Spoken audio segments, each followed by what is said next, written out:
फिलहाल चर्चा रूस की, जिसने कीव में रह रहे विदेशियों से, जो विशेष रूप से यूक्रेन की राजधानी में किसी डिप्लोमेटिक मिशन पर हैं, विदेशी संबंधों को बहाल करने के लिए यूरोप से कीव में आए हुए हैं, उन सभी को यूक्रेन की राजधानी कीव को छोड़कर जाने के लिए कहा है।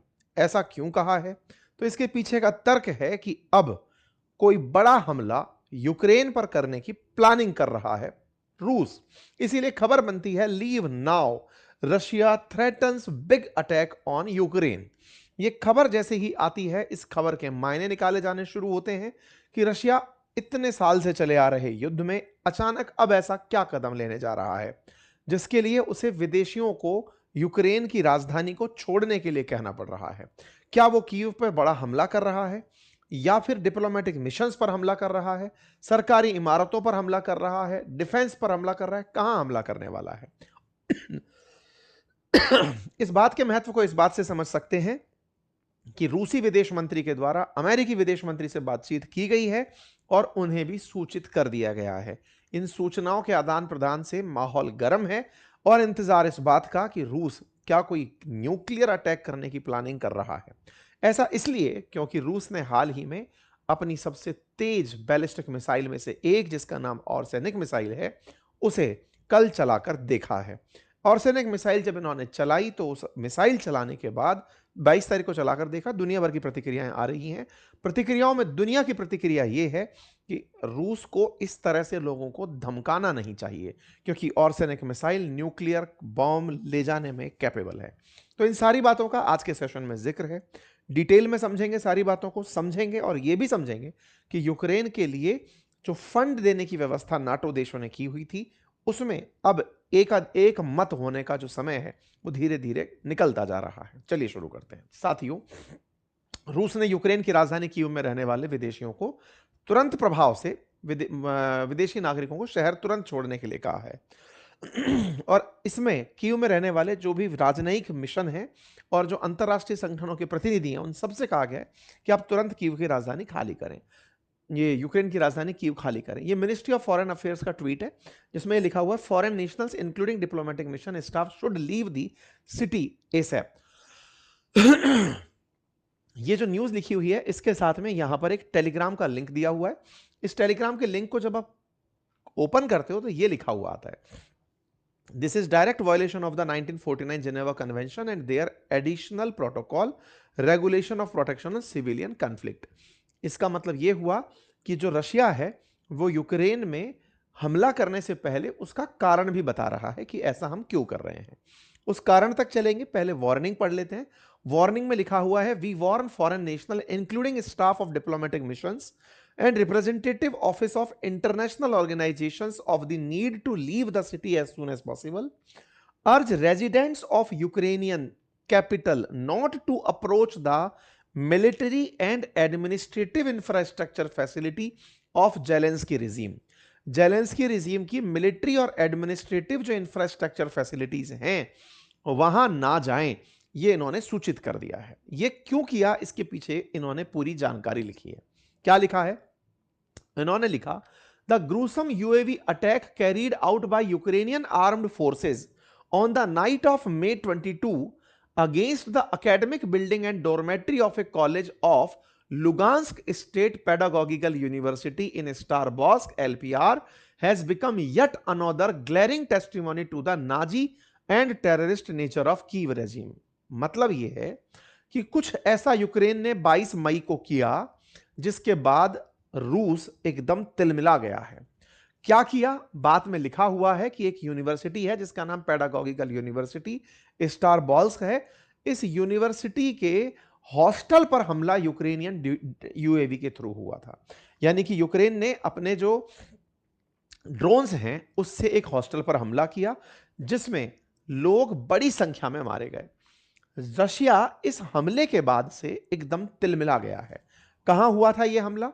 तो असल में आपको याद होगा तो यूक्रेन का जो पूर्वी हिस्सा है, डोनास्क और ये लोहांस्क वाला जो क्षेत्र है, जिस पर रूस ने शुरुआत में ही कब्जा कर लिया था, वहां पर एक कॉलेज में यूक्रेन के द्वारा ड्रोन से हमला किया गया। उस कॉलेज की इमारत कुछ इस तरह से धराशायी हो गई, कुछ इस तरह की तस्वीरें निकल कर आई। जो तस्वीरें निकल कर आई उससे देखकर समझ में आया कि हमला भीषण था। रिपोर्ट्स निकल कर आई कि 4 लोग मारे गए, लेकिन बाद में रूस ने यहां मरने वालों की संख्या में लगभग 20 से अधिक लोगों की संख्या गिनाई। यह बात यूएन तक में उठाई गई।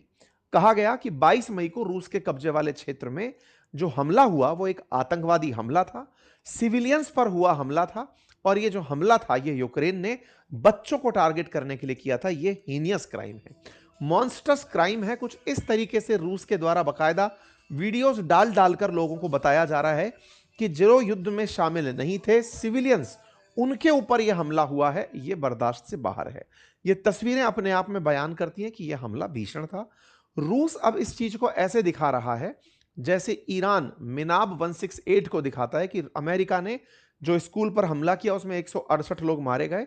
रूस यूक्रेन के खिलाफ इसको इस तरह से ही यूज कर रहा है कि यूक्रेन ने हमारे ऊपर यूएवी से हमला किया और जो ड्रोन चलाए, इन ड्रोन्स के चलते हमारे यहां पर सिविलियंस में बच्चे मारे गए।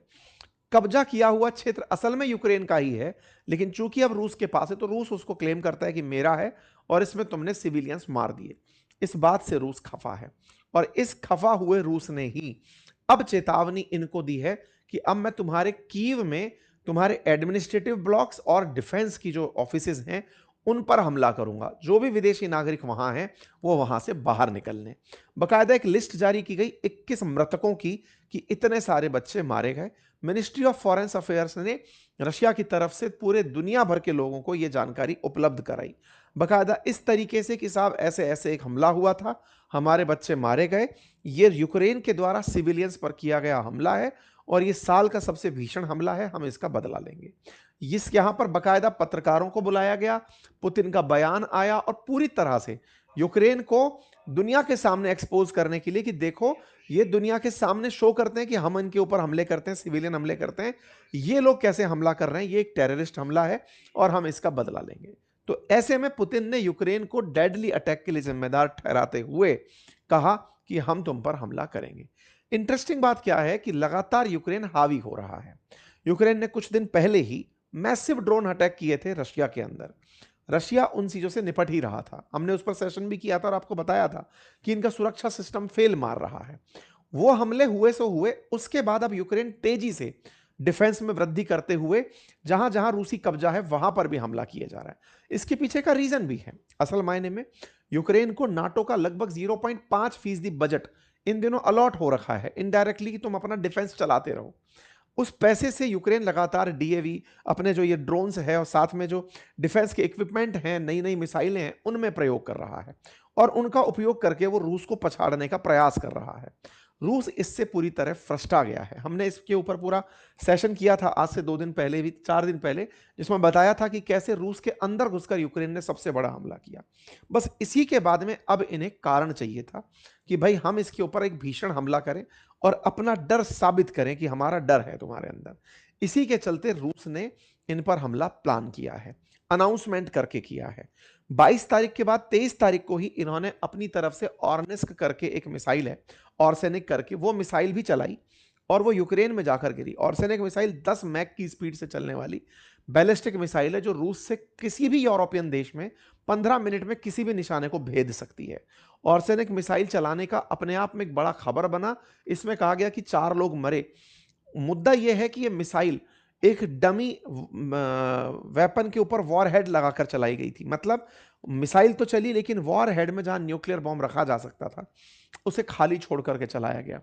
इस तरह के हमले की पूरे यूरोप ने निंदा की कि यह रूस धमकाने के लिए जो प्रयोग कर रहा है ये सही नहीं है। अब तक जो ऑर्सेनिक मिसाइल है ये 3 बार यूज की जा चुकी है। तीनों बार के यूज में पहली बार जब यूज हुआ था तब 21 नवंबर 2024 था, दूसरी बार जनवरी 2026 था और तीसरी बार अभी 23 तारीख को यूज किया है। इस मिसाइल के यूज को पूरी दुनिया ने निंदा की है कि भैया तुम इन्हें धमका रहे हो कि हम न्यूक्लियर बॉम्ब फेंक सकते हैं, डमी वॉर हेड लगाकर फेंक रहे हो, ये एक आक्रामक युद्ध का वो है।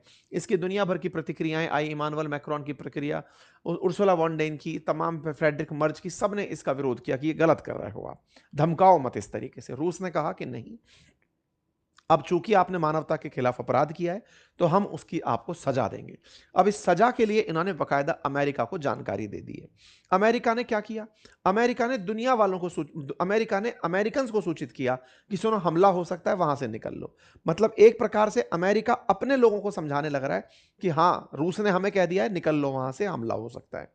यूरोप के जो लीडर्स हैं उन्होंने वहां से निकलने से इनकार कर दिया है कि हम नहीं निकलेंगे, हम यूक्रेन में ही हैं। तो देखते हैं रूस क्या करता है यूक्रेन की राजधानी कीव में। कोई बड़ा अपडेट होगा जरूर आप तक लेकर हम पहुंचेंगे। फिलहाल के लिए इतना ही। जानकारी आपको पसंद आई हो, साथियों से साझा करें।